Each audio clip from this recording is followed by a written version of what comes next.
श्री गुरुचरण कमलेभ्यो नमः। सुखदेव गोस्वामी जी कहते हैं, अरे राजा परीक्षित, जब बृहस्पति जी ने सलाह दिया देवताओं को कि तुम निकल जाओ स्वर्ग से तुरंत और कहीं भेष बदल करके छिप जाओ, तो देवता लोग भाग गए। वहां जाके बलि महाराज ने कुछ राक्षसों को लेके आधिपत्य बना लिया, स्वर्ग में राजा बन गए वो। ये सब पता पड़ा देवताओं की मां अदिति को, बहुत दुखी हुई। आप सोचिए कितने दुखी होंगे आप जब आपको पता पड़ जाएगा कि आपके बच्चे बिल्कुल सब कुछ से लुट गए और घर से भगा दिए गए और पता नहीं कहाँ घूम रहे हैं। कितना दुख होगा। ऐसे ही, और वो 33 करोड़ देवताएं, 33 करोड़ पुत्र आदित्य के सब मारे मारे फिर रहे हैं, तो कितना दुख हो रहा है उसको। लेकिन आदित्य कुछ नहीं कर सकी, कुछ भी कर नहीं सकी। क्यों? उनके पति हैं ना कश्यप मुनि, ब्रह्मा जी के पुत्र हैं वो, और सतयुग का समय है, तो वो तपस्या करने में लगे हैं। और एक बार तपस्या शुरू हो जाती तो हजारों वर्ष तक चलती है। तो वो तपस्या कर रहे हैं, जाके डिस्टर्ब कैसे करेगी, कह नहीं सकती, श्राप लग जाएगा, डर के अपने घर में रह रही है वो। बट दुखी, ना अच्छे से स्नान करती है, ना कुछ खाती है, ना घर में झाड़ू लगाती है, कुछ नहीं कर रही।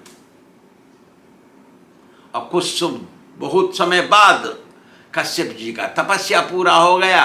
वहां से आए कश्यप मुनि घर पे, देखा, अरे तेरे झाड़ू फाड़ू कुछ नहीं लग रहा है, यहाँ सब कुछ नहीं है भाई, ये क्या हो रखा है ये। अरे कम से कम पुताई धुलाई तो होनी चाहिए, उत्सव आया होगा। अब दिवाली आती, होली आती तो पोतते हैं ना घर को, कुछ सफाई करते हैं, कुछ मिठाई मंगाते हैं, तो कुछ नहीं, खेल नहीं।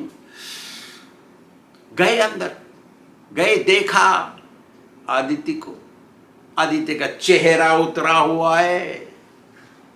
अरे क्या हो गया भाई, हम तो गृहस्थी हैं, गृहस्थियों को तो दान दक्षिणा देना चाहिए, साधु ब्राह्मणों को खुश करके रखना चाहिए, उनका आशीर्वाद मिले।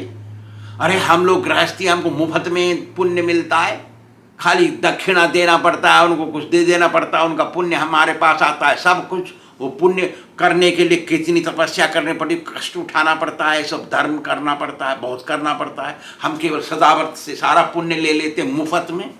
हम तो पुण्यवान हैं, हमारे घर से गृहस्थियों से तो साधु सन्यासी पलते हैं और उनका पुण्य हमको आता रहता है, वो दुख पाते रहते हैं। ऐसा होना चाहिए। क्या हो गया है तुमको, ऐसा कष्ट क्यों उठा रही है? क्योंकि चेहरा देखते ही पता पड़ गया उनको। तो बोल रहे हैं कश्यप मुनि, क्या तुमने किसी का तिरस्कार कर दिया? क्या कोई साधु महात्मा अप्रसन्न होके गया, दुखी होके गया तुम्हारे घर से? क्या हो गया है?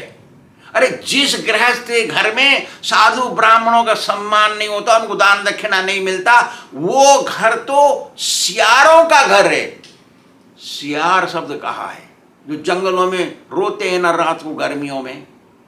हमने तो गर्मियों में सुना था बचपन में। तो वो सियारों का घर है, वो आदमियों का घर नहीं है, कह रहे हैं कौन? कश्यप मुनि। अदिति से सतयुग की बातें हैं ये। अरे अदिति, ब्राह्मण और अग्नि भगवान के मुंह हैं, लेकिन ब्राह्मण भी तो शुद्ध होना चाहिए। चाय, बीड़ी, तंबाकू, हुक्का सब बच के रखना चाहिए। गुटखा, पता नहीं क्या क्या खाते हैं आजकल। मैंने तो गुटखा कभी नाम नहीं सुना, अब सुन रहे हैं 10-20 वर्ष से। तो ये सब चल रहा है, इनसे बच के रहना चाहिए। देखिए, तो भगवान के मुंह हैं ये दो, क्यों ने? शुद्ध ब्राह्मण और अग्नि। स्वा स्वा करते हैं, भगवान खाते हैं। और शुद्ध ब्राह्मण को घर में बुलाते हैं, उनको जिमाते हैं तो भगवान खाते हैं। और हम उनको दक्षिणा देते, भैया ले जा तू, हमारे घर आया खाया, खाने के बाद दक्षिणा देते हैं, 200 रुपया 100 रुपया का खाया वो, उसको ऊपर भी पैसा देते हैं, कपड़ा देते हैं, पाम पूछते हैं, ढोक लगाते। क्यों? मेरा भगवान खा के गया यहां से, क्योंकि ब्राह्मण है, भगवान का मुंह ब्राह्मणों से मुखवासित, ये रह गया, मुख है भगवान। तो फिर कह रहे हैं, अरे तेरी के ब्राह्मण और अग्नि से भी ऊंचे हैं वैष्णव। एक शुद्ध वैष्णव मिल गया ना, सब बेड़ा पार हो गया, और कुछ करने की जरूरत नहीं है, सारी इच्छाएं पूरी हो जाएंगी। शुद्ध वैष्णव मिल गया, उसकी पूजा कर दो, ब्राह्मण भी संतुष्ट, अग्नि भी संतुष्ट, देवता भी संतुष्ट, भगवान भी संतुष्ट, जो चाहोगे वो मिलेगा। ऐसा बोले। इतना बोलने के बाद फिर कह रहे हैं, अरे अदिति, तुम्हारा चेहरा मुरझाया हुआ है, ऐसा लग रहा है कि तुम सुखी नहीं हो। क्या तुम्हारे लड़के में कोई गड़बड़ी है? लड़कों में कुछ समस्या आ गई है? कुछ हो गया है उनको? थोड़ा बताओ, क्योंकि अभी तक तो चुप है। वो बोल रहे हैं, केवल कश्यप मुनि बोल रहे हैं, वो चुप है। तो अब बच्चों का नाम आया ना, बच्चों में ही तो गड़बड़ी है। तो अब अदिति बोल रही है,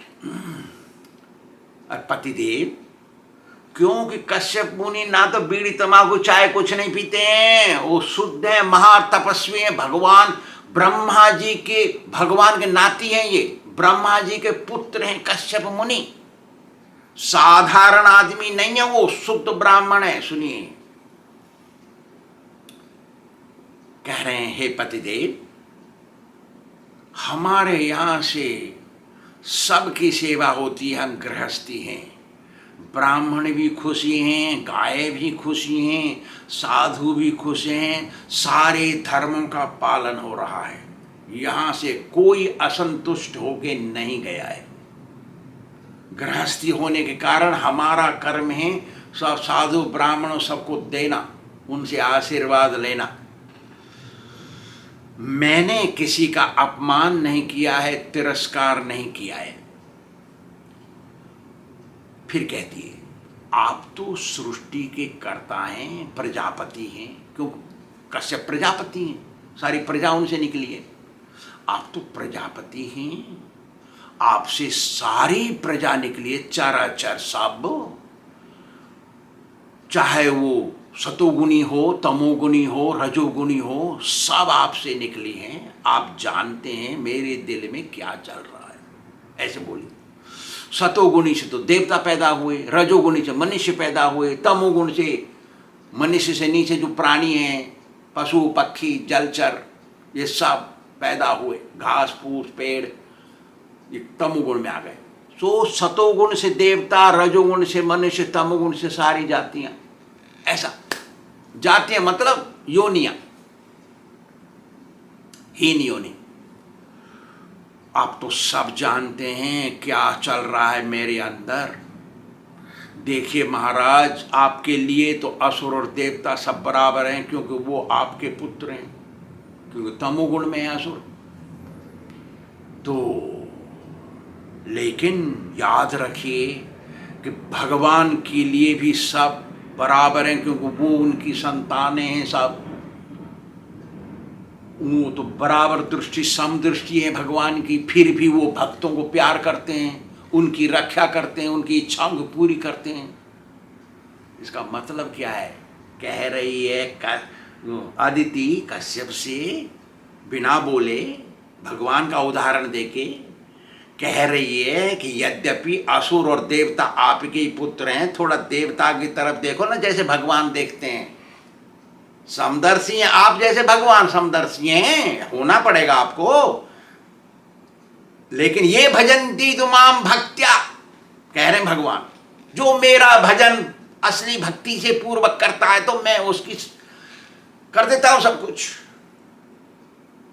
मैं तेषु चाप्य, हम कह रहे हैं ना भगवान। तो ऐसा उदाहरण दे के कश्यप मुनि को समझा रही है। अब डायरेक्टली सीधी कहेगी तो शायद कश्यप मुनि गुस्सा हो जाए। तू मेरे से कह रही है 2 बेटा है, गांजा पी रहा है, एक अच्छा है, तो एक को निकाल दो घर में से। गड़बड़ है ना, दोनों बच्चे हैं मेरे, ऐसा हो जाएगा ना फिर। तो कितनी होशियार होना चाहिए पत्नी को भी देखिए, चालाक नहीं होना चाहिए। चालाक पत्नी तो गड़बड़ होती है। चालाक किसको बोलते हैं देखिए, आप सोचिए।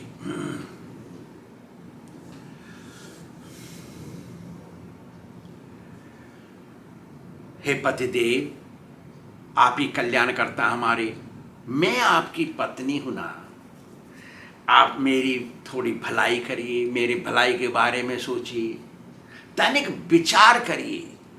मेरे बच्चे देवता लोग वहां से बलवान असुरों द्वारा भगा दिए गए। अब बोल रही सीधी, पहले तो समझाया भगवान के उदाहरण देके। देवताओं को असुरों ने, बलवान असुरों ने भगा दिया वहां से, और वो कहां छिपे हुए हैं, मारे मारे मेरे को पता नहीं है।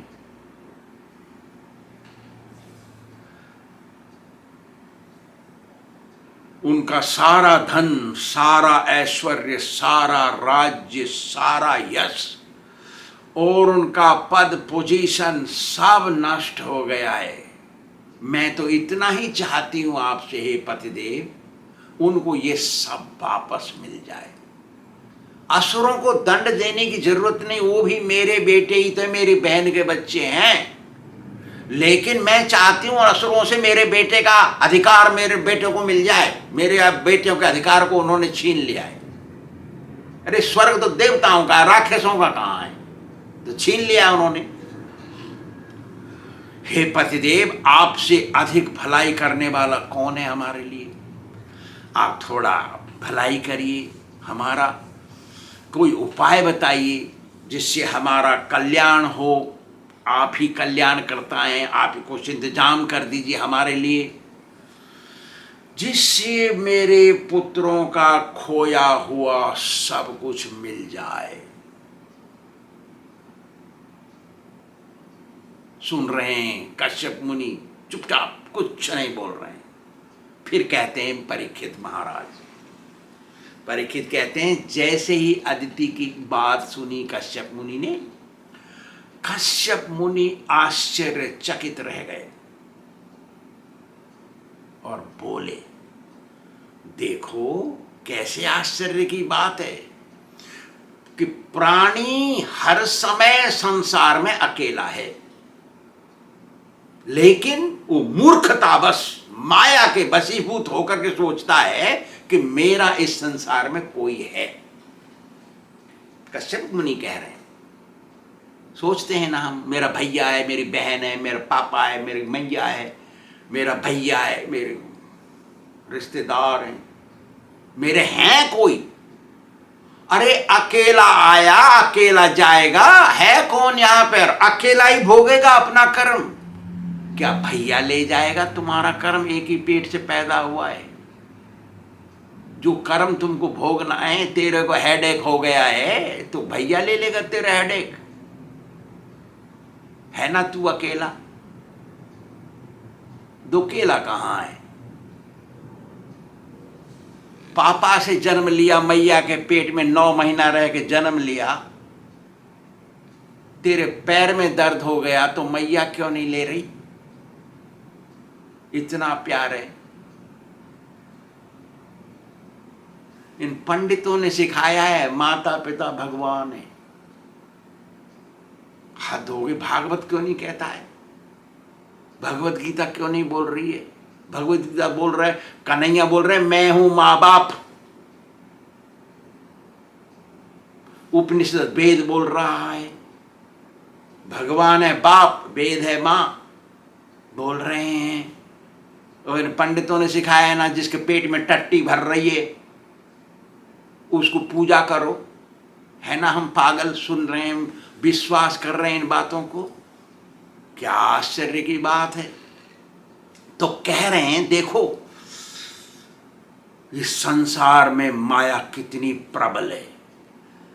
इस सब को एक प्रकार के स्नेह की रस्सी से बांध के रखती है। किसी न किसी के साथ किसी का स्नेह है, लगाव लगा हुआ है। देखो ये शरीर पंचभूतों से बना है, पृथ्वी जल वायु अग्नि आकाश, और परमात्मा इसका मालिक है, फिर भी इस भौतिक शरीर से वो लेकर के उसको पूजा नहीं करता है कन्हैया की। कन्हैया ही रक्षक है। प्राणी सा भगवान परमात्मा, दीनबंधु दीनानाथ, कन्हैया कृष्ण कन्हैया, ये सारी सृष्टि के मालिक हैं और सारी प्रकृति सृष्टि से परे है, आध्यात्मिक है वो। ना तो कोई किसी का पति है, ना ये कश्यप मुनि बोल रहे हैं, मैं तो खाली बता रहा हूं आवाज में। कश्यप मुनि बता रहे, कह रहे हैं ना तो कोई किसी का पति है, ना कोई किसी का पत्नी है, ना कोई किसी का पुत्र है, ना कोई किसी का पुत्री है, ना कोई किसी का भाई है, ना कोई किसी का बहन है, ना कोई किसी का माँ है, ना कोई किसी का बाप है, ना किसी का संबंधी है, सब अकेले आए अकेले जाएंगे, ये बोल रहे हैं कश्यप मुनि। बात भी सही है, ये तो अनुभव है, अभी तक अनुभव होते आ रहा है सृष्टि के आरंभ से अभी तक, और चलता ही रहेगा जब तक सृष्टि में प्रलय नहीं होगा। अकेले आए अकेले रहेंगे, अकेले जाएंगे, खत्म। है ना माया में, सोचता है मनुष्य मेरा कोई है, क्योंकि वो कह रहे ना हे पतिदेव। देखा, ये सब माया का खेल है। माया जैसा नचा रही है वैसे नाच रहा है जन मनुष्य प्राणी। जो माया से परे वो समझ गया कि अकेला है सब कुछ, भगवान है मेरा, मेरे गुरुजी और मेरे भगवान। एक बार की बात, मेरे गुरुजी के पास हेड पुजारी, 1975 की बातें हैं, 1975 में पुजारी गया मेरे गुरुजी के पास, प्रणाम किया, वृंदावन की बातें हैं। प्रणाम किया और कहा गुरुदेव प्रभुपाद ये जो मैनेजर है ना, ये मैनेजर माया में फंसा, बहुत बदमाश है, मैनेजर अच्छा आदमी नहीं है, आपने मैनेजमेंट अच्छे आदमी को नहीं दिया है। क्यों? मेरे गुरुजी ने पूछा क्यों, क्या बात हो गया ना? मैंने पूछा एक आदमी मेरे को दे दो, बहुत काम है, एक आदमी की सहायता चाहिए हमको, वो नहीं दे रहा है, बहुत दिन हो गए पूछते पूछते, और मैं अकेला कर रात को 11 बजे सोता हूं, और सुबह उठना पड़ता है 3:30 बजे, क्योंकि 4 बजे मंदिर खुलेगा। गुरुदेव देखिए कितना बदमाश है ये आपका मैनेजर बनाया आपने। देखिए मेरे गुरुजी की बुराई कर रहा है, वो ढोक लगा रहा है, हाथ जोड़ रहा है, प्रभुपाद कर रहा है, लेकिन बुराई तो हो गई ना। आपने बनाया मैनेजर, कैसा गंदा आदमी है वो, होगी ना बुराई गुरुजी की। और कोई बुद्धिमान होए, पढ़ा लिखा होए तो समझेगा ना इस बात को। हर कोई नहीं समझ सकता कैसे बुराई किया गुरुजी की। ठीक है गुरुजी सुने, अच्छा प्रभुपाद वो विश्वास करने लायक आदमी नहीं है, आप विश्वास मत करिए, मैं सच्ची बोल रहा हूं, वो आदमी ऐसा करता है ऐसा करता है ऐसा करता है, बोला वो पुजारी। तो प्रभुपाद बोले देखो तू सही बोल रहा है, विश्वास तो करना चाहिए 2 आदमी पे, एक गुरु जी पे, एक कृष्ण जी पे, कृष्ण कन्हैया और गुरु। तूने तीसरे आदमी पे कभी भी विश्वास कर लिया ना, तू माया में पड़ा, तू माया में है। तीसरे आदमी पे तेने कभी विश्वास कर लिया ना, तेरी भक्ति खत्म। उसने सुना, अब तो वो बोल रहा मैं क्या करूं बता। तो मेरे गुरुजी बोले तू 11 बजे सोता है ना, कल से 12 बजे सोना, जा चल। देखा कैसे बोले गुरुजी, चल जा, 11 बजे सोता है ना बोला वो, तो 12 बजे सोना, जा, तेरे पास 1 घंटा ज्यादा हो गया। बुलाए मैनेजर को, चला गया पूजा में अपने में। थोड़ी देर बाद फिर बुलाए मैनेजर को, देखो वो पुजारी है ना, वो थोड़ा कष्ट में है, थोड़ा उसको एक आदमी की सहायता दे दो, जब मिले तेरे पास, जाओ खुश रहो। भगा दिए मैनेजर को। मतलब ये है कि हम सोचते हैं हमारा कोई है, मेरी पति, मेरी पत्नी, मेरा घर, मेरा द्वार, मेरा भैया, मेरा बहन, मेरी भाभी, मेरा मौसी, मेरी मम्मी, मेरा पापा। ए माय गुडनेस! लेकिन माया नचा रही है सबको। किसी पर भी विश्वास नहीं करना चाहिए, केवल गुरु कृष्ण पर ही विश्वास करना चाहिए। अरे संबंध तो रखना पड़ेगा, दुनिया में हैं हम, कैसे भगा देंगे किसी को? लेकिन श्रद्धा विश्वास केवल दो पर रखना है। फिर बोलते हैं कश्यप मुनि, देखो अदिति, तुम कृष्ण की पूजा करो। कृष्ण एक असली मालिक हैं, उनकी पूजा सेवा करो दिल से, वो तुम्हारी इच्छा पूर्ति कर देंगे। यही माया से निकलने का एकमात्र रास्ता है। देखा कैसे बोले। फिर बोल रहे हैं, मेरा ये दृढ़ निश्चय है कि जो दिल से कन्हैया की पूजा करता है उसकी सारी इच्छा पूरी हो जाती है।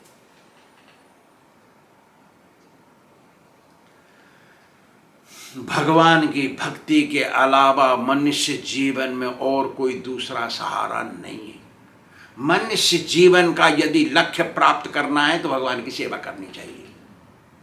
हो गई बात खत्म। फिर आगे बोलते हैं, देखो कि मैं तुम्हें बताता हूं कि इस भगवान की भक्ति के अलावा दूसरा कोई उपाय नहीं है। यदि तुमको अपनी इच्छा की पूर्ति कराने तो सुनिए।